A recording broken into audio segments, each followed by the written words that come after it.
Hello everyone, मैं अभिषेक पांडे स्वागत करता हूं आप सभी का आपके अपने यूट्यूब चैनल वंदे मातरम 2.0 में। तो आज के सीरीज में हम फिर से कवर करने वाले हैं टॉप 100 क्वेश्चंस। आपके जीके क्वेश्चन यानी हिस्ट्री से रिलेटेड एंड एंशिएंट हिस्ट्री से रिलेटेड हम कुछ मोस्ट इंपॉर्टेंट क्वेश्चन डिस्कस करने वाले हैं। तो इसके पहले की वीडियो अगर आपने नहीं देखी है तो वीडियो के डिस्क्रिप्शन में मैं उसका लिंक डाल दूंगा या आपके आई बटन पर मैं लगा दूंगा, वहाँ से जाकर आप उसे क्लिक करके पूरा का पूरा वॉच कर लेना। वो आपके पेपर के लिए मोस्ट इंपॉर्टेंट साबित होने वाले हैं। तो चलिए स्टार्ट करते हैं आज का सेशन पहले क्वेश्चन से। तो पहला आपका क्वेश्चन है कि सिंधु घाटी की लिपि यानी सिंधु घाटी की लिपि की सूचना किस स्रोत से ज्ञात होती है। तो आपका ऑप्शन बी यहाँ पे देखने को राइट मिल जाएगा, मुहर से हमें वहाँ की लिपि की सूचना ज्ञात होती है। और सेकंड नंबर का क्वेश्चन है, दूसरे नंबर का क्वेश्चन है आपका कि गुट निरपेक्ष आंदोलन की सन 1961 में हुई बैठक की अध्यक्षता किसने की थी। तो गुट निरपेक्ष आंदोलन इसका पहले हेडक्वार्टर कहाँ पे है, तो ये आपका लंदन में स्थित है। आपका कहाँ पे स्थित है, तो लंदन में स्थित है। उसके बाद इसकी स्थापना 1961 में हुई थी।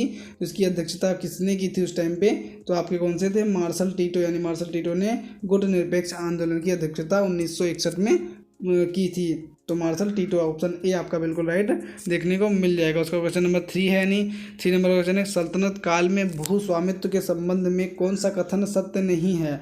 सल्तनत काल में आपका भू स्वामित्व के संबंध में कौन सा कथन आपका सत्य नहीं है। तो पहला आपका लिखा है कि कृषक अपनी भूमि के स्वामी होते थे, सुल्तान या उसके इख्तेदार केवल उपज या फसल के एक भाग को भू राजस्व के रूप में वसूल कर सकते थे, या थर्ड है भू राजस्व वसूल करने का अधिकार केवल राज्य को ही था, भू स्वामित्व को नहीं। तो चौथा है, तुर्कों के आगमन के समय के साथ भू स्वामित्व के स्वरूप में मूलभूत परिवर्तन हुए। तो ऑप्शन आपका जो चौथा है वो बिल्कुल राइट हो जाएगा क्वेश्चन के हिसाब से कि आपका कौन सा सत्य नहीं है। तो आपका ऑप्शन फोर्थ सत्य नहीं है, और 1 2 3 ये तीनों के तीनों सही है। तो तीसरे का आपका ऑप्शन फोर्थ आपका राइट आंसर देखने को मिल जाएगा। उसका क्वेश्चन नंबर फोर्थ है कि किस सिख गुरु को जहांगीर ने मृत्यु दंड दिया था। यानी किस सिख गुरु को, जहांगीर जो थे उस टाइम के मुगल शासक थे, उन्होंने किस सिख गुरु को मृत्युदंड दिया था। तो गुरु अर्जुन देव को आपका जहांगीर ने मृत्युदंड दिया था। उसका क्वेश्चन नंबर 5 है कि कौटिल्य का संबंध किस विश्वविद्यालय से था। कौटिल्य जो आपके चाणक्य जी थे, विष्णुगुप्त, यानी कौटिल्य का ही नाम ही चाणक्य है, कौटिल्य का नाम ही विष्णुगुप्त है। इनकी एक पुस्तक है जिसका नाम है अर्थशास्त्र। तो यहाँ से 3 क्वेश्चन आपके फिर से निकल के आ गए। तो कौटिल्य का संबंध जो है वो किस विश्वविद्यालय से था, तो आपका कौन सा था, तो तक्षशिला विश्वविद्यालय से था। कौन का, यानी चाणक्य जी का संबंध तक्षशिला विश्वविद्यालय से हुआ करता था। उसके बाद क्वेश्चन नंबर 6वां है कि निम्न में से किसने मुगल काल में ऐतिहासिक विवरण लिखा था। यानी किसने जो है मुगल काल में ऐतिहासिक विवरण जो किसने लिखा था, तो गुलबदन बेगम ने जो था उन्होंने ऐतिहासिक विवरण लिखा था। उसका क्वेश्चन नंबर 7 है कि सिराजुद्दौला के साथ अंग्रेजों ने कौन सी संधि की थी। तो सिराजुद्दौला के साथ आपका अंग्रेजों ने कौन सी संधि की थी, तो अलीनगर की संधि की थी सिराजुद्दौला के साथ अंग्रेजों ने। तो ये आपका मोस्ट इंपॉर्टेंट क्वेश्चन बन जाता है कि अंग्रेजों ने सिराजुद्दौला के साथ कहाँ की संधि की थी, तो अलीनगर की संधि की थी। उसका क्वेश्चन नंबर 8 है कि सती प्रथा का निषेध किस वर्ष किया गया था। तो सती प्रथा का जो निषेध था वो किस वर्ष में आपका किया गया था, तो 1829 में किया गया था। उसके बाद क्वेश्चन नंबर 9 है कि पूना पैक्ट गांधी और किसके बीच में हुआ था। तो पूना पैक्ट आपका गांधी और किसके मध्य में हुआ था। तो ये भी आपका मोस्ट इंपॉर्टेंट क्वेश्चन बनता है कि आधुनिक भारत से बनने वाला क्वेश्चन है कि पूना पैक्ट गांधी और किसके मध्य हुआ था, तो अम्बेडकर के मध्य हुआ था। गांधी और अम्बेडकर के मध्य कौन सा समझौता हुआ था, तो पूना पैक्ट। ये कब हुआ था, यानी जब द्वितीय विश्व युद्ध चल रहा था उसके आसपास में ही 1945 1946 के आसपास में हुआ। क्लियर भी डेट नहीं पता है। तो पूना पैक्ट गांधी और किसके बीच में हुआ था, तो डॉक्टर भीमराव अम्बेडकर जी के बीच में हुआ था। और क्वेश्चन नंबर 10 है, 10वें नंबर का क्वेश्चन है कि सन 1917 के कलकत्ता अधिवेशन में, यानी 1917 का कलकत्ता 1917 में अधिवेशन हुआ था, कहाँ पे हुआ था, तो आपका क्वेश्चन निकल के आता है कलकत्ता अधिवेशन। तो 1917 में कलकत्ता अधिवेशन में कांग्रेस के अध्यक्ष कौन थे। 1917 के कलकत्ता अधिवेशन में कांग्रेस के अध्यक्ष कौन थे, तो आपके वो एनी बेसन इन ऑप्शन यहाँ पे देखने को राइट मिल जाएगा। 1917 के कलकत्ता अधिवेशन में आपका अध्यक्षता किसने की थी, तो एनी बेसेंट जी ने की थी, जो कि यहाँ से नहीं आयरलैंड की निवासी थी और इंडिया में आकर रह रही थी। उसका 11वें नंबर का क्वेश्चन है कि poverty and un British rule in India, ये आपका पुस्तक, ये लेखक, यानी इसकी एक पुस्तक है, इसके लेखक कौन है, तो poverty and un British rule in India के लेखक कौन है, तो आपके दादा भाई नौरोजी, यानी ग्रेट ओल्ड मैन के नाम से जाना जाता है कि नहीं, दादा भाई नौरोजी। तो ये क्वेश्चन यहाँ से और निकल के आता है कि सबसे वृद्ध व्यक्ति भारत के जो थे उस टाइम पे कौन थे वो तो ग्रेट ओल्ड मैन आपके दादा भाई नौरोजी, यानी ऑप्शन सी यहाँ पे 11वें नंबर का आंसर देखने को मिल जाता है। उसके बाद क्वेश्चन नंबर 12 है कि वंदे मातरम के प्रथम संपादक कौन थे। तो वंदे मातरम के जो प्रथम संपादक थे वो कौन थे, तो बंकिम चंद्र चटर्जी थे वंदे मातरम के प्रथम संपादक। उसका क्वेश्चन नंबर 13 देखते हैं हम कि भारत सरकार ने राष्ट्रगान को कब अधिगृहित किया। तो भारत सरकार ने जो है वो राष्ट्रगान को कब अधिगृहित किया, तो भारत सरकार ने आपका 24 जनवरी 1950 को जो है वो राष्ट्रगान को अधिगृहित कर लिया था। उसका 14 नंबर का क्वेश्चन है, 14वें नंबर का क्वेश्चन है कि हिंदुस्तान सोशलिस्ट रिपब्लिकन आर्मी यानी हिंदुस्तान सोशलिस्ट रिपब्लिकन आर्मी यानी HSRA का गठन किसने किया था। तो ये आपका सरदार भगत सिंह ने किया था, यानी ऑप्शन डी यहाँ पे देखने का मिल जाएगा। HSRA यानी हिंदुस्तान सोशलिस्ट रिपब्लिकन आर्मी की स्थापना किसने की थी, तो सरदार भगत सिंह ने। उसका 15 नंबर का क्वेश्चन है कि उच्चतम न्यायालय में भारत की प्रथम महिला न्यायाधीश कौन थी। तो उच्चतम न्यायालय में, ये क्वेश्चन मैं पिछले वीडियो में करवा चुका हूँ, तो उच्चतम न्यायालय में भारत की जो प्रथम महिला न्यायाधीश थी वो कौन थी आपकी, तो M फातिमा बीबी थी। उच्चतम न्यायालय लिया आपका क्या हो जाएगा, यानी ये आपका वो हो जाएगा SC सुप्रीम कोर्ट होगा उच्चतम न्यायालय, और आपका निम्नतम न्यायालय का आपका लीला सेठ थी, तो उच्चतम न्यायालय का आपका M फातिमा बेबी, यानी ऑप्शन सी आपका यहाँ पे राइट हो जाएगा। उसके बाद आते हैं क्वेश्चन नंबर 16। 16 नंबर क्वेश्चन है कि भारतीय संविधान में मूल कर्तव्यों के प्रावधान की संस्तुति किस आयोग ने की है। तो यानी मूल कर्तव्यों की जो प्रावधान की संस्तुति है वो किस आयोग ने की है, तो आपका स्वर्ण सिंह समिति ने किसकी की है, तो आपका मूल कर्तव्यों की प्रावधान की संस्तुति स्वर्ण समिति आयोग में की गई है। उसके बाद 17 नंबर क्वेश्चन है कि आपातकाल की घोषणा जो किस अनुच्छेद के निहित है। तो आपातकाल की जो घोषणा है वो किस अनुच्छेद के निहित है, तो ऑप्शन ए आपका बिल्कुल राइट हो जाएगा। अनुच्छेद 352 के तहत आता है आपका आपातकाल की घोषणा। उसके बाद 18 नंबर क्वेश्चन है कि राज्य के नीति निर्देशक तत्वों का प्रावधान संविधान के किस अनुच्छेद में किया गया है। तो राज्य के नीति निर्देशक तत्वों का प्रावधान जो है वो संविधान के किस अनुच्छेद में किया गया है, तो ऑप्शन बी यहाँ पे देखने को राइट मिल जाएगा। अनुच्छेद 36 से अनुच्छेद 51 तक का किया गया है। उसका क्वेश्चन नंबर 19 है, 19वें नंबर का क्वेश्चन है आपका कि भारत के किस राज्य में सबसे पहले पंचायती राज प्रारंभ किया गया। तो भारत के किस राज्य में जो है सबसे पहले पंचायती राज प्रारंभ किया गया, तो ऑप्शन डी यहाँ पे देखने को मिल जाएगा आपका। राजस्थान वो एक ऐसा पहला राज्य है जहाँ पर सबसे पहले पंचायती राज प्रारंभ किया गया था। उसके बाद 20वें नंबर का क्वेश्चन है कि संविधान की 8वीं अनुसूची में सम्मिलित भाषाओं में से हिंदी के बाद कौन सी भाषा सर्वाधिक बोली जाती है। संविधान की 8वीं अनुसूची के अनुसार भाषाओं हिंदी के बाद कौन सी ऐसी भाषा है जो सर्वाधिक बोली जाती है, तो आपकी वो तेलुगु निकल के आती है, यानी हिंदी के बाद आपकी तेलुगु भाषा सबसे ज़्यादा प्रयोग की जाती है, तो ऑप्शन डी यहाँ पे आपका देखने को राइट मिल जाएगा। 21 नंबर का क्वेश्चन है कि निम्नलिखित में से कौन सा भुगतान संतुलन के चालू लेखा का हिस्सा नहीं है। तो निम्नलिखित में से बताना है कौन सा जो है वो भुगतान संतुलन के चालू रेखा का हिस्सा नहीं है। तो पूंजीगत प्राप्तियां और भुगतान ये आपका इसके अंतर्गत नहीं आता है, तो 21 का ऑप्शन डी राइट हो जाएगा। और उसके बाद 22वें नंबर क्वेश्चन है कि प्रथम वित्त आयोग के अध्यक्ष कौन थे। तो प्रथम जो वित्त आयोग के अध्यक्ष वो कौन हुआ करते थे, तो आपके KC नियोगी जी थे। तो KC नियोगी जी प्रथम वित्त आयोग के अध्यक्ष थे। उसके बाद क्वेश्चन नंबर 23 है कि भारत के उच्चतम न्यायालय के प्रथम मुख्य न्यायाधीश कौन थे। तो आपके भारत के उच्चतम न्यायालय यानी सुप्रीम कोर्ट के प्रथम मुख्य न्यायाधीश कौन थे, तो वो आपका हो जाएगा HJ कानिया, यानी वो आपकी महिला थी प्रथम फातिमा बीबी, और SC के जो प्रथम पुरुष थे वो कौन से थे आपके, तो HJ कानिया थे, यानी ऑप्शन बी आपका देखने को राइट मिल जाएगा। उसका 24वें नंबर का क्वेश्चन है कि भारत के संविधान की अनुसूची तथा उसके विषय के निम्नलिखित युग्मों में से कौन सा एक सुमेलित नहीं है। तो कौन सा आपका सुमेलित नहीं है, इधर अनुसूची दिया हुआ है, इधर विषय दिया हुआ है। इस अनुसूची के तहत कौन सा विषय आता है वो आपको देखकर बताना है कौन सा सुमेलित नहीं है।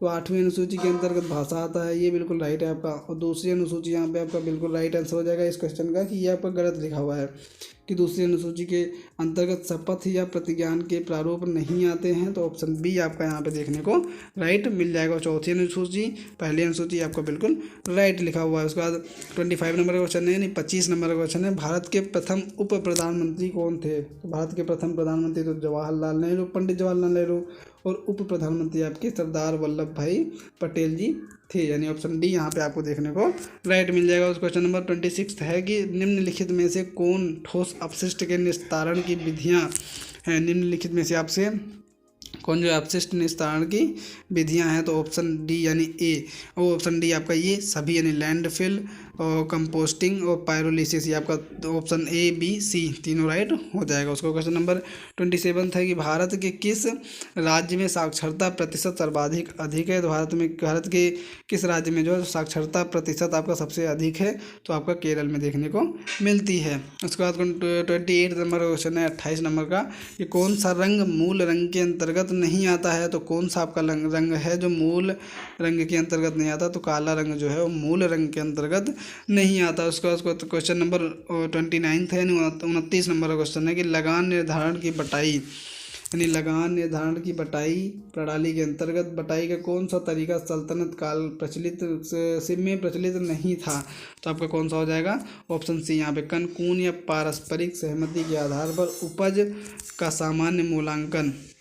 यानी आपको कौन सा ऑप्शन सी यहाँ पे देखने को राइट मिल जाएगा, कनकून या पारस्परिक सहमति के आधार पर उपज या सामान्य मूल्यांकन। इसका 29 का ऑप्शन सी बिल्कुल राइट हो जाएगा। उसका क्वेश्चन नंबर 30 द्वितीय पंचवर्षीय योजना का मुख्य ध्येय क्या था। तो द्वितीय जो पंचवर्षीय योजना थी उसका मुख्य ध्येय क्या था। तो औद्योगिक विकास उसका मुख्य ध्येय था। ऑप्शन 30 क्वेश्चन का नंबर ऑप्शन बी आपका राइट हो जाएगा। उसका क्वेश्चन नंबर 31 है कि फिरोज शाह मेहता फिरोज शाह तुगलक की राजस्व फिरोज शाह तुगलक की भू राजस्व नीति में निम्नलिखित में से कौन सा दोष विद्यमान नहीं है। तो आपको कौन सा देखने को मिल जाएगा, ऑप्शन डी, यानी उसने एकताओं पर वंशानुगत अधिकार की मान्यता नहीं दी थी। तो 31 नंबर का ऑप्शन डी आपको बिल्कुल राइट देखने को मिल जाएगा। उसके बाद 32 नंबर का क्वेश्चन है कि वैधानिक तरलता के अनुपात में यानी सैचुरेटेड लिक्विड रेशियो SLR में वृद्धि का परिणाम होता है। यानी यहाँ पे पॉइंट दिए गए हैं 1 2 3 और सरकार यानी बैंकों के पास सरकारों को अधिक, बैंकों को लाभ देता में कमी। तो आपका उपरोक्त तो सभी हो जाएगा, ऑप्शन सी यहाँ पे देखने को राइट मिलेगा। पहला, दूसरा और तीसरा तीन हो जाएंगे। उसके बाद आते हैं क्वेश्चन नंबर 33 पे है कि निम्नलिखित में से कौन सा युग्म सुमेलित नहीं है। कौन सा आपका युग्म बताना है जो सुमेलित नहीं है। तो चाय असम से मिलती है, ये बिल्कुल राइट है। रबर केरल से मिलता है, बिल्कुल राइट है। गेहूं उत्तर प्रदेश से मिलता है, बिल्कुल राइट है। चावल जो है आपका वो बिहार से नहीं मिलता है। ये आपका इस क्वेश्चन का राइट आंसर हो जाएगा। एक तरीके से ये क्या है, गलत है। तो ऑप्शन बी यहाँ पे आपको देखने को मिलेगा 33 नंबर का यानी क्वेश्चन का आंसर। उसके बाद 34 नंबर का है कि हनुमंत राव समिति की सिफारिशें किस उद्योग से संबंधित हैं। तो हनुमंत राव समिति की जो सिफारिशें हैं वो किस आपके उद्योग से संबंधित थी। तो आपका ऑप्शन डी बिल्कुल देखने को राइट मिलेगा, और उर्वरक से संबंधित हुआ करती थी। उसके बाद द इनसाइडर पुस्तक के लेखक कौन है। द इनसाइडर पुस्तक है जो आपका, इसके लेखक कौन है। तो द इनसाइडर पुस्तक के लेखक आपके हैं PV नरसिंह राव, यानी PV नरसिंह राव जी ने द इनसाइडर पुस्तक का विमोचन किया था। उसके बाद 36 नंबर माई लाइफ स्ट्रगल पुस्तक के लेखक कौन है। तो माई लाइफ स्ट्रगल पुस्तक के लेखक आपके कौन देखने को मिलते हैं। तो ऑप्शन सी यानी सीमांत गांधी के द्वारा लिखी गई कौन सी पुस्तक है, माई लाइफ स्ट्रगल। उसके बाद आता है 37 नंबर का क्वेश्चन कि निम्नलिखित में से किस सल्तनतकालीन फारसी इतिहासकार द्वारा लिखित ग्रंथ सुमेलित नहीं है। पहला आपका मिनहाज उस सिराज तारीख ए मुबारक शाही, ये आपका ऑप्शन है यहाँ पे बिल्कुल देखने को राइट मिल जाएगा। ये इनके द्वारा लिखा गया नहीं है। ऑप्शन बी यानी जियाउद्दीन बरनी फतवा जहांदारी, ये इनकी है। ये आपका इनके द्वारा लिखित इतिहास वो ग्रंथ है। उसके बाद इसामी द्वारा लिखी है फतूह उस सलातीन। उसके बाद डी है अफीफ तारीख फिरोज शाही, ये तीनों आपका बिल्कुल यहाँ पे राइट है। और आपका ऑप्शन ए जो है ये गलत है। तो इस क्वेश्चन के हिसाब से आपका ऑप्शन ए बिल्कुल राइट आंसर हो जाएगा। उसका क्वेश्चन नंबर 38 है कि बिहार स्थापना दिवस कब मनाया जाता है। बिहार स्थापना दिवस यानी ये आपका इंपॉर्टेंट क्वेश्चन बनता है कि बिहार स्थापना दिवस कब मनाया जाता है। तो 1 अप्रैल को आपका बिहार स्थापना दिवस मनाया जाता है। उसके बाद 39 नंबर का क्वेश्चन है कि भारत रत्न से सम्मानित जो प्रथम व्यक्ति वो कौन थे। तो भारत रत्न से सम्मानित जो थे प्रथम व्यक्ति वो कौन थे आपके। तो सी यानी चक्रवर्ती राजगोपालाचारी जी थे। उसका भारत रत्न से सम्मानित प्रथम व्यक्ति कौन थे। तो सी राजगोपालाचारी। उसका क्वेश्चन नंबर 40 है इस सुल्तान का विचार था कि शक्तिशाली व्यक्तियों का बोझ कमज़ोर लोगों के कंधों पर नहीं डाला जाना चाहिए। यह कथन किसका तथा किससे संबंधित है। तो आपका ये अल बरूनी से संबंधित है। ऑप्शन सी यहाँ पे देखने को राइट मिल जाएगा। अल बरूनी का अलाउद्दीन के संबंध में कहा गया था ये कि सुल्तान का विचार था। उसके बाद आता है 41 नंबर का कि निम्न में कौन सा सुमेलित नहीं है। तो आपका कौन सा सुमेलित नहीं बताना है। यहाँ पे डेट दी गई है, इंपॉर्टेंट डेट्स हैं, ये भी याद कर लेना आप। तो थल सेना दिवस नेशनल थल सेना दिवस कब मनाया जाता है। तो 15 जनवरी को मनाया जाता है आपका। वायुसेना दिवस आपका 8 अक्टूबर को मनाया जाता है, ये बिल्कुल राइट है, ये भी राइट है, ये भी राइट है। नौसेना दिवस आपका कब मनाया जाता है? 4 अक्टूबर को, ये भी बिल्कुल राइट है। और शिक्षक दिवस आपका 5 नवंबर दिया हुआ है, तो 5 नवंबर नहीं, ये 5 सितंबर को मनाया जाता है शिक्षक दिवस आपका। यहाँ पे ऑप्शन डी इस क्वेश्चन के हिसाब से बिल्कुल राइट आंसर हो जाएगा, जबकि ये क्या है, गलत है। तो 5 सितंबर को आपको शिक्षक दिवस मनाया जाता है। उसके बाद क्वेश्चन नंबर 42 है कि अंडे में कौन सा विटामिन नहीं होता है? तो अंडे में जो आपका है कौन सा विटामिन नहीं पाया जाता है? तो विटामिन सी जो है आपका अंडे में नहीं पाया जाता है। और ए और बी और सी ये तीनों आपके पाए जाते हैं, तो ऑप्शन सी हो जाएगा आपका, यानी सी में ही विटामिन सी जो है अंडे नहीं पाया जाता। उसके बाद क्वेश्चन नंबर 43 है कि पदार्थ का सबसे छोटा कण जो स्वतंत्र रूप से अस्तित्व में रह सकता है और जिसमें मूल पदार्थ के सभी गुण मौजूद रहते हैं, उसे क्या कहा जाता है? तो पदार्थ का सबसे छोटा कण उसे क्या कहा जाता है? अणु कहा जाता है। ऑप्शन सी यहाँ पे 43 नंबर का देखने को मिल जाएगा। तो क्वेश्चन नंबर 44 है कि विश्व में कार्बन डाइऑक्साइड का सबसे बड़ा उत्सर्जक देश कौन सा है? तो कार्बन डाइऑक्साइड का सबसे बड़ा जो उत्सर्जक देश है वो कौन सा है आपका? संयुक्त राज्य अमेरिका यानी USA आपका वो कार्बन डाइऑक्साइड उत्सर्जक सबसे बड़ा देश है।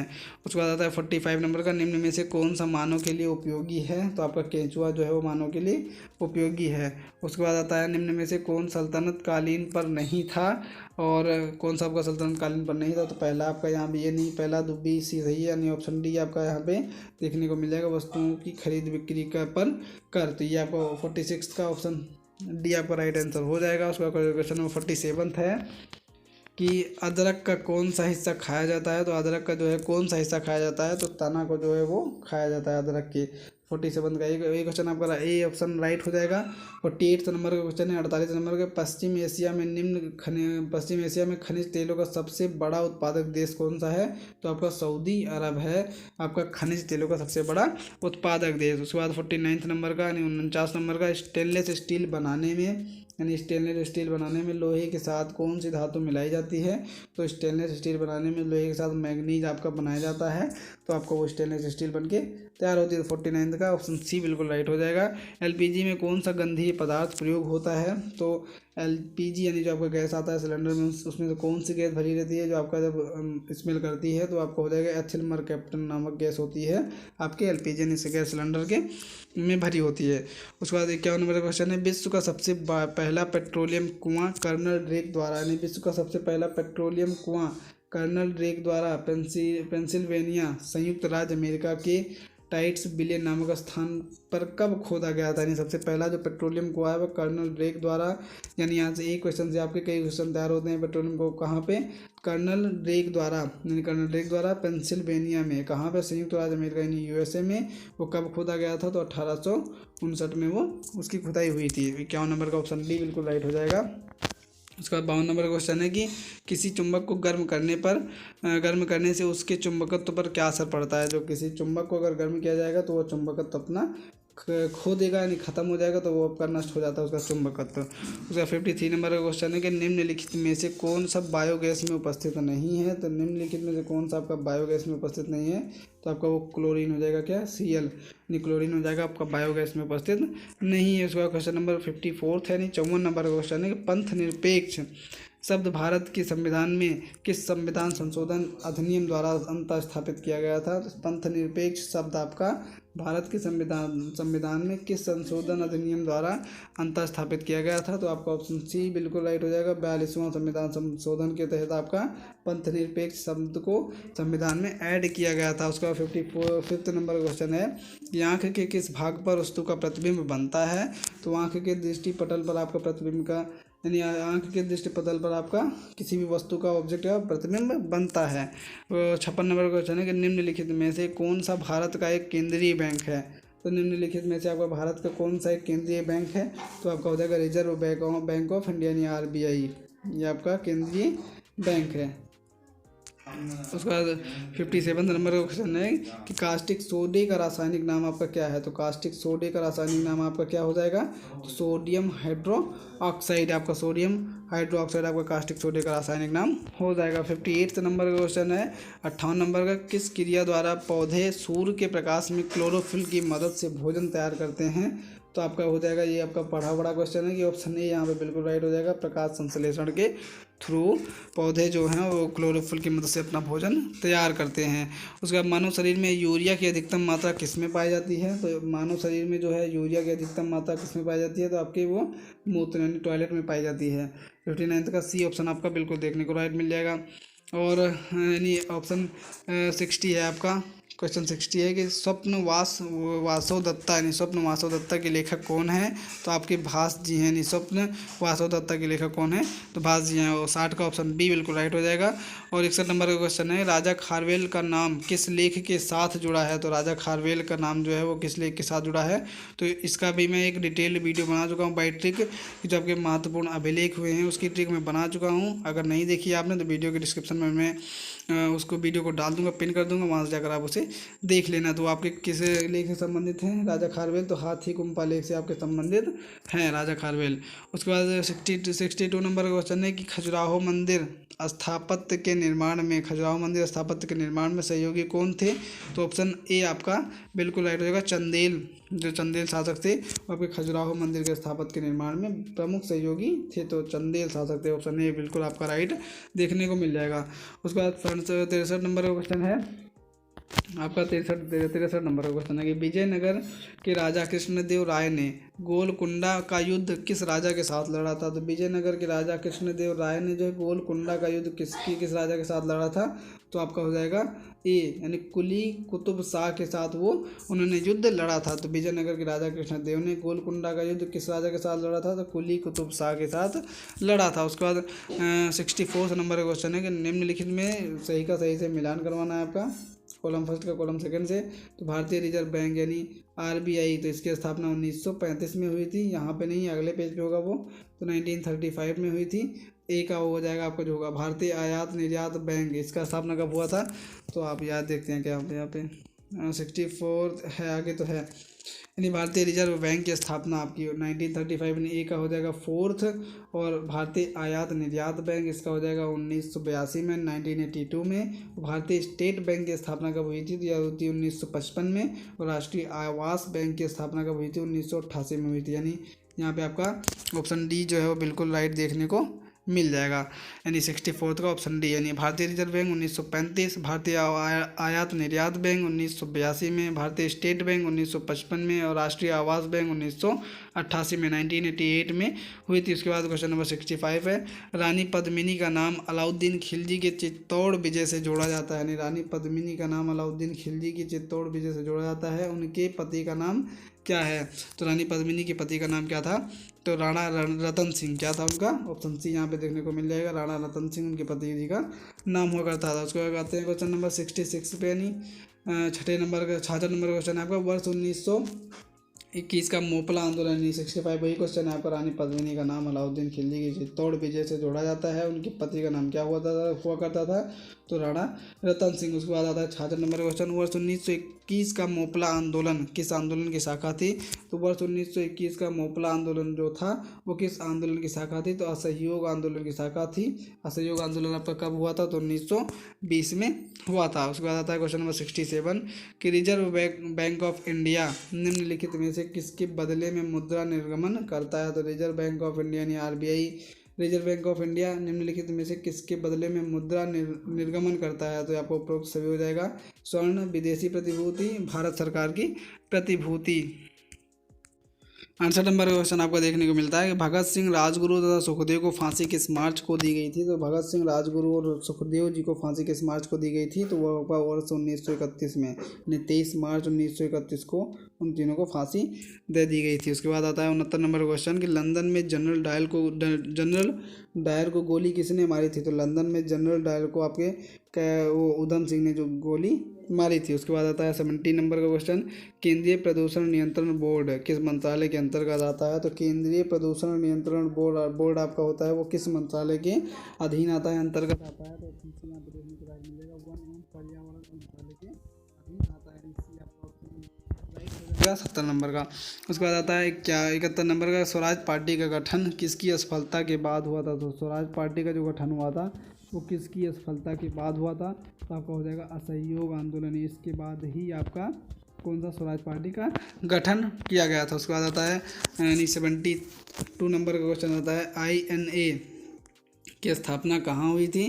तो INA जो होता है आपकी, इसकी स्थापना कहाँ पर हुई थी, तो आपका सिंगापुर, यानी ऑप्शन सी आपका देखने को राइट मिल जाएगा 72 नंबर के क्वेश्चन का। उसके बाद आता है 73 नंबर का क्वेश्चन, अखिल भारतीय खिलाफत सम्मेलन जो कि वर्ष 1919 में हुआ था। तो अखिल भारतीय खिलाफत सम्मेलन जो कि 1919 में हुआ था, उसका अध्यक्ष किसे चुना गया था, तो उसकी अध्यक्षता किसने की थी, तो महात्मा गांधी जी ने खुद ही की थी। जब वो आपका जलियांवाला बाग हत्याकांड हुआ था, उसी साल ही आपका 1919 में ही खिलाफत सम्मेलन यानी खिलाफत आंदोलन की शुरुआत हुई थी। उसके बाद 74 नंबर का क्वेश्चन है कि वर्ष 1908 में बाल गंगाधर तिलक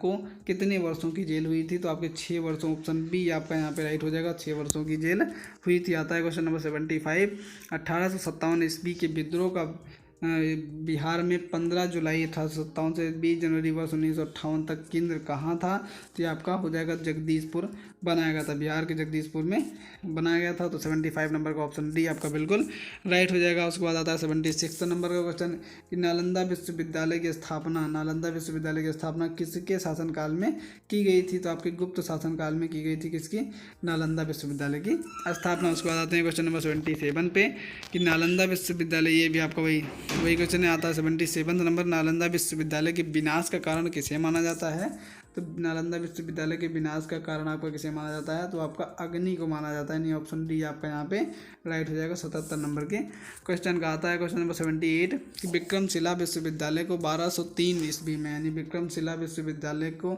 1203 ईस्वी में किसने दुर्ग समझकर नष्ट कर दिया था, तो आपके बख्तियार खिलजी जी ने, नहीं वो बख्तियार खिलजी ने उसे क्या करवा दिया था, नष्ट करवा दिया था, यानी 78 नंबर का आपका डी ऑप्शन बिल्कुल राइट हो जाएगा। उसके बाद आता है 79 नंबर, विक्रमशिला विश्वविद्यालय की, यानी विक्रमशिला विश्वविद्यालय के किस भिक्षु ने लगभग 200 ग्रंथों की रचना की थी, तो आपके दीपंकर ने लगभग 200 ग्रंथों की रचना की थी। ये कहाँ के थे, तो विक्रमशिला विश्वविद्यालय के भिक्षु हुआ करते थे, यानी 79 नंबर का ऑप्शन ए बिल्कुल राइट हो जाएगा।